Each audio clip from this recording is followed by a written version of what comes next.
Thank you, Ramesh Babu, for sharing your thoughts with us. Now I have the privilege to invite Professor Subhash Kak, who is a Regents Professor at Oklahoma State University. He is also an expert member of Indian Prime Minister's Science, Technology and Innovation Advisory Council. Please come and share your thoughts with this forum.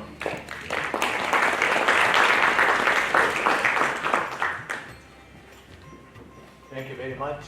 Namaskar to everybody. I've been a part of this meeting for the last 2 days, and I've attended several stirring lectures, and of course the performances at Tejas were also absolutely out of this world. Now the great English writer who was incidentally born in Bihar, Munger, Bihar, George Orwell, once wrote, "He who controls the past controls the future, and he who controls the present controls the past." The reason why we have angst in India about this meeting, as Professor Pandey mentioned, not about the meeting, about several issues, is because we stand here right now with an understanding of the past which was developed during the colonial times, which is not accurate. And a lot of very sincere people, when they encounter all that information in their school books and college curriculum, come to have an incorrect view. And the angst arises partly because these good people, due to their incorrect understanding of what the past is, seem to think that those who espouse dharma are probably making up certain things. And therefore, one of our great tasks, which is ahead of us, is to be persuasive, to do as much as is needed, not only outside of Bharat, but within Bharat. And that process has already begun, which is a very wonderful thing. Now, I want to speak about certain things about the past, because what is it about the past that is incorrect, one might ask. Well, my good friend, the great Indian scholar of art who passed away 3-4 years ago, Kapila Vatsyayan, once told me that, look, whatever the British touched through their education system, they destroyed, and the things that they left outside of their college and school curriculum, namely yoga, music, and the other performance arts, they survived. And they exist within India in continuity, through the various acharyas and pandits and teachers. But as far as the other organized sciences are concerned, we were told that there were no such things at all. Perhaps India had yoga, some philosophy, religious philosophy, but really no sciences at all. Now I got into all of this 30-40 years ago, 35 years ago, and as history of science and what I discovered in my own research and becoming familiar with the work that is being done by scholars from all over the world on the history of Indian science is absolutely phenomenal, absolutely breathtaking. That in many ways one can assert that modern sciences rest on Indian understanding of the reality, Indian understanding of both inner and outer reality. And I'll just give you a couple of examples. One is the deepest science that is there right now for us, on which all other sciences rest, is quantum mechanics. Without quantum mechanics, you cannot explain chemistry, physics and chemistry. And without chemistry, as we know, we can't explain biology and finally brain science. So this whole sequence rests on quantum mechanics. And the creator of quantum mechanics, one of the two creators, an Austrian Vedantin named Erwin Schrödinger, in his own autobiography claims that the key idea of quantum mechanics, when physics was in a state of crisis in the late 1920s, came to him from the Upanishadic Mahavakya, I am Atma Brahman. That this Atman, which is the microcosm, is in the image of the macrocosm. It's in the image of the entire cosmos. But now, how do we really understand it? What does it really mean? It's not to be taken literally. What it really means, and quantum theorists, the pioneers, not just Schrödinger, but also the other creator of quantum mechanics, namely Heisenberg, quite realized, having done all of this, that there are two aspects to reality. One is the physical embodied reality, and the other is the observational process related to consciousness. Or in other words, reality is like a coin. On one side is embodiment, which is also that we are a part of. The other side is consciousness. All right? And the pioneers of consciousness, pioneers of quantum mechanics knew it. This is 1930s, 1940s. They wrote a lot of stuff, and you may have heard of things such as the Schrödinger's cat paradox, that if you want to reduce quantum mechanics to linguistic argumentation, then you have paradoxes, which of course in the Upanishads itself, you're told the Mahavakya, not Mahavakya, statement that Paroksha Priya Ivhi Devaha Pratyaksha Dvisha, that the Devas love what is paradoxical, because what we see is fundamentally paradoxical. All reality is paradoxical because it excludes consciousness. And consciousness is the other side of reality. So now, this is one side. Before I take this little story forward, I want to talk about the other fundamental science which has transformed society and the world over the last 70 years, and that's computer science. Now, those of you who have done computer science would remember in the digital logic and other courses that the three creators of quantum mechanics, three creators of computer science are supposed to be George Boole, Augustus De Morgan, and George Babbage in the 1850s. And you have Boolean algebra, for example, and so on. Now, George Boole's wife was a science writer, and in the 1890s she wrote a very famous essay, and in that she said that, look, it's rather strange that all the credit for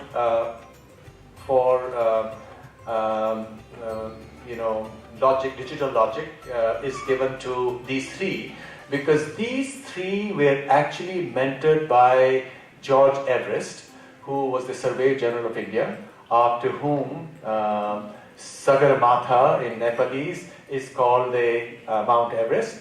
And Everest was a student of Navya Nyaya.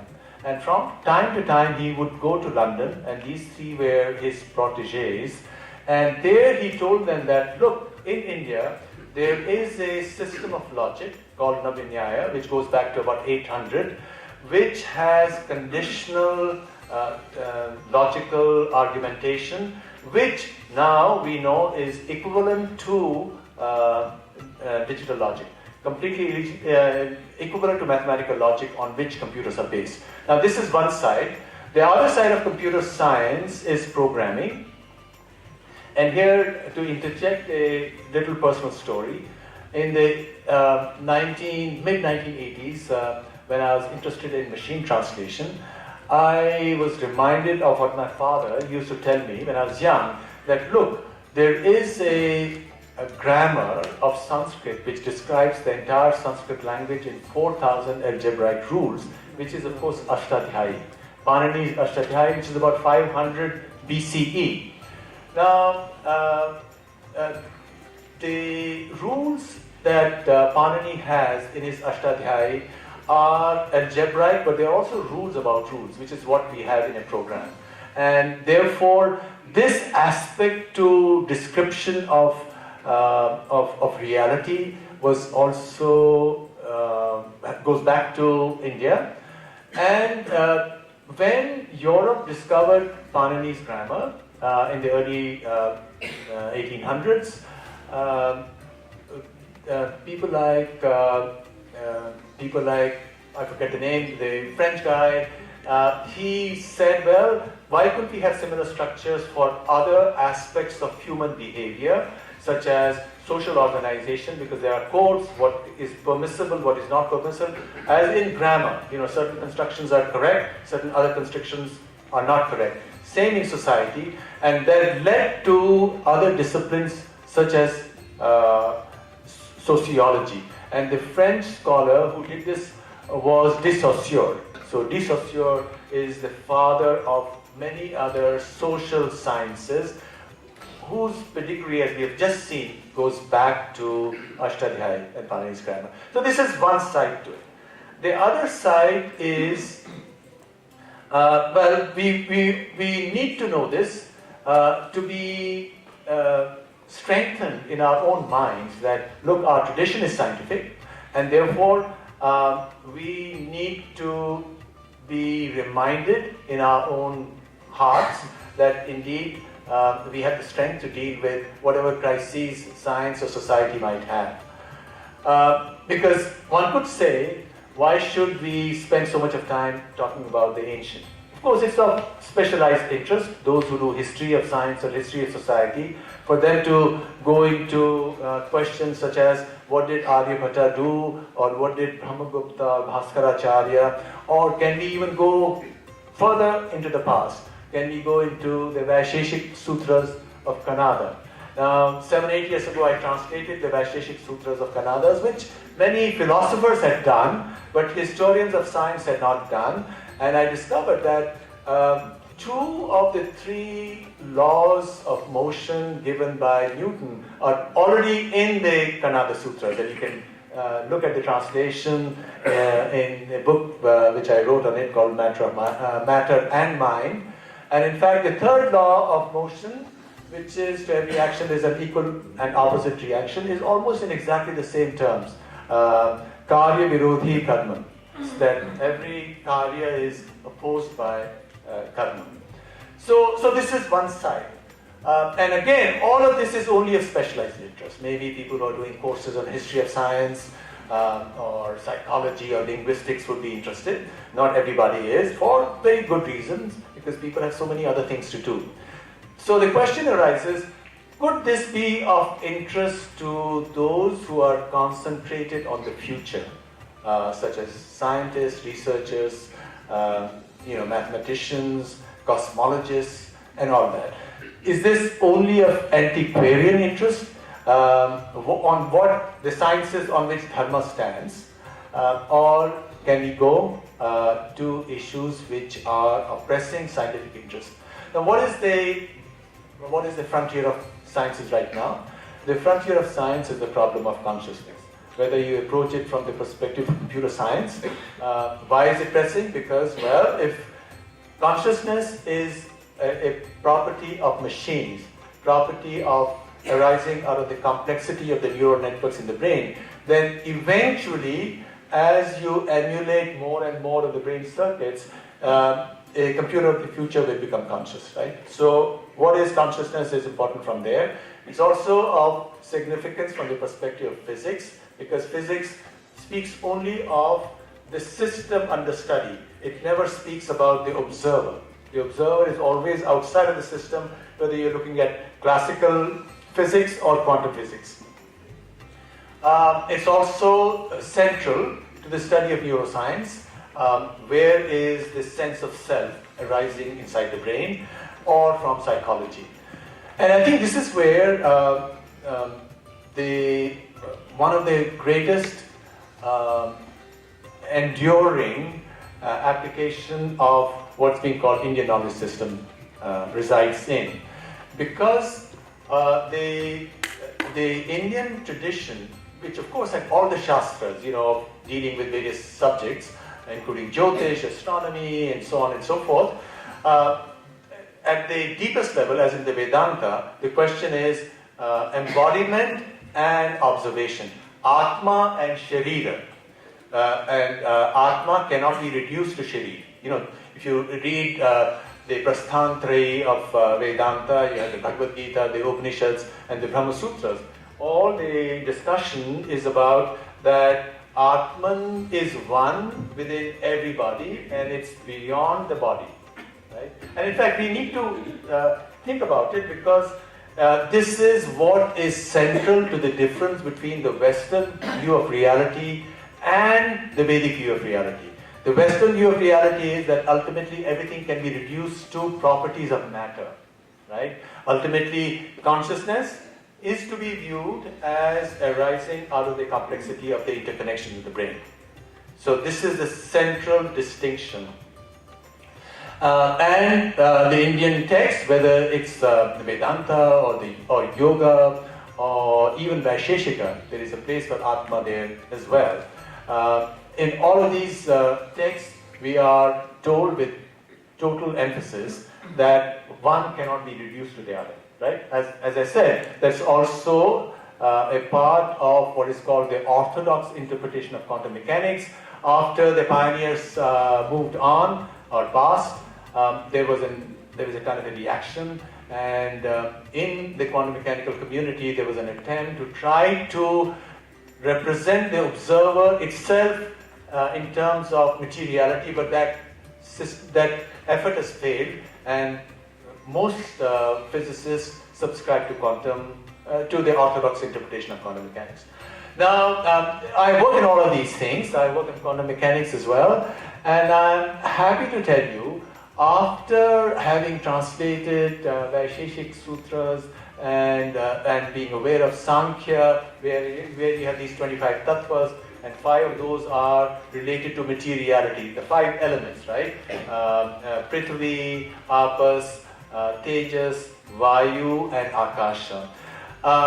The idea came to me, this is 2020, the COVID time, and I was stuck in Miami at my daughter's place, couldn't travel back to Oklahoma. Tossing and turning one of these days, the idea came to me, maybe Akasha, its proper interpretation is the key to next advance. And I had also worked on, in fact, the background to it is that I've been invited to a conference in Austria on multi-valued logic, of which I knew nothing. They said, why don't you give a keynote on your work on neural networks? So I went, so I looked up multiple valued logic discipline. It's a well-established association. And I discovered that contrary to what most scientists and physicists believe naively, it's not binary logic which is optimal, but ternary logic is optimal. Analysis in categories of 3 is optimal, not in categories of 2.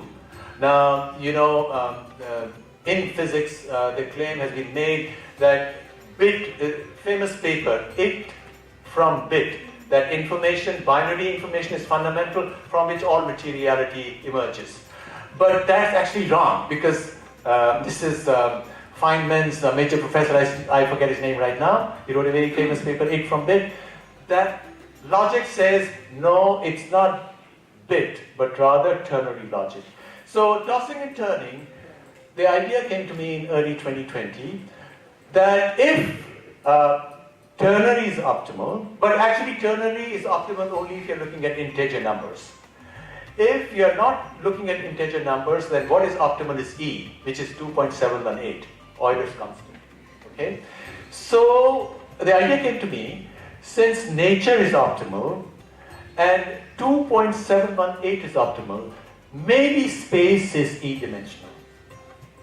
Okay, and this is of course scary because nobody had ever thought of it, and this could be totally stupid. So I wrote a paper very quickly, sent it to Nature, and I said, by doing this, you can solve one of the big cosmology puzzles right now, which is called the Hubble tension problem, which is that looking at the cosmos and looking at the expansion of the universe from 2 different perspectives, the rates are different. So I said, well, if space is actually E-dimensional and we insist on viewing it as 3-dimensional, that's where the 2 things come from, and they published the paper. And I've written a whole series of papers where I argue that the dark matter and dark energy problem of cosmology, which is supposed to be 96% of the observable universe, for which there is no evidence whatsoever. People have been looking for dark matter and dark energy. That it goes away. There's no need to have that if you accept that universe, space is E-dimensional. And from it, a lot of other things emerge. So that's been an exciting thing going on, and its real source, inspirational point for me was this idea of Akasha, which has been translated within the Sanskrit community itself as being space. And certainly Western scholars have also looked at space as a kind of a space folder. That here is matter and you have three-dimensional space in which this matter emerges. But the Indic view, the Vedantic view is that Akasha itself is an active agent. And it's through Akasha that meaning is communicated. Akasha is associated with hearing and meaning, Shravan, right? That is what it's associated with. Now, of course, there are all kinds of theories in physics. There are even theories which say time flows backwards, or there are 28 dimensions, and all kinds of stuff. So one could say, okay, here's another theory, and maybe it will be challenged, or people will work on it, and so on. And I've also written a couple of papers related to black hole physics, along with a cosmologist who does black holes, on this e-dimensionality. But what I discovered in another of these lucid moments, that if physical space is e-dimensional, maybe biological information space is also e-dimensional. And if that is the case, then perhaps this might help us understand the genetic code. There are different aspects to genetic code, and people have been working on it since the 1960s when it was discovered. 1950s, Watson and Crick, but 1960s. And there is one problem which has resisted all explanation, and that problem is that the number of codons which map into amino acids. There are 64 codons, 3 of which are stop signals, 61 codons, and there are 20 amino acids. But if you looked at it from an engineering point of view for redundancy, you would assign 3 codons to each amino acid, right? 20 times 3 is 60. But in reality, many amino acids have only 1 codon, and some have as many as 6 codons. So you cannot explain it using ordinary mathematics, and it emerges as an automatic, a natural consequence of e-dimensionality.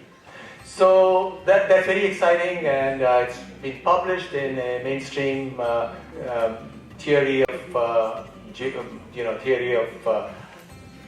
genetics journal.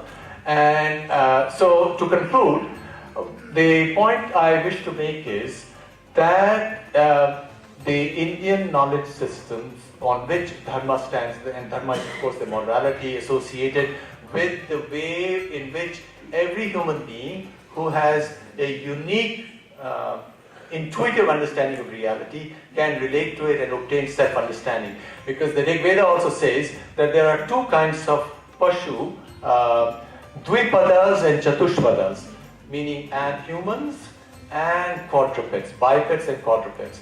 And you need an understanding of one's own self to go from Pashuhood to Manavahood, to become actually human. To go from being Pashu to become one with Pashupati, who is Shiva, right? Shivoham. So ultimately, what I've discovered in all my researches and through the study of this tradition, so from so many different perspectives, is that it all hangs together in a beautiful way. It's universal, and if only we were able to communicate it to people all over, they would attach themselves to it, because it has the power to transform oneself.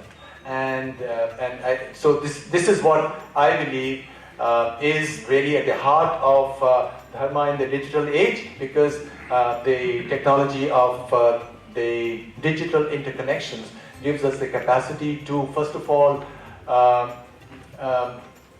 go around establishment, brick and mortar universities which have their own inertia, through social media and through other media that exists now, to be able to connect to the whole world. And this would be of the greatest importance for another reason, because not many people know that the world population has begun to collapse in many parts of the world, in Europe, in Asia. For example, China's population over the next 80 years is supposed to become 1/2 or 1/3 of what it is now. India's population will also fall, but maybe begin to fall 20 years later from now. China's has already begun to fall. So with all this, all that we know about how society is organized and political institutions are created will change. In fact, there is an Institute of Demographics in Denmark, according to which, and this is one of the extreme, in the realm of possibility scenarios, 2100, the world population will be one half of what it is now. Right now it's 8 billion, it will be 4 billion. In 2200, it might be as low as 200 million. And 2300, it will be as less, maybe as less as 100 million. So the whole world is going to change in ways we have not imagined at all.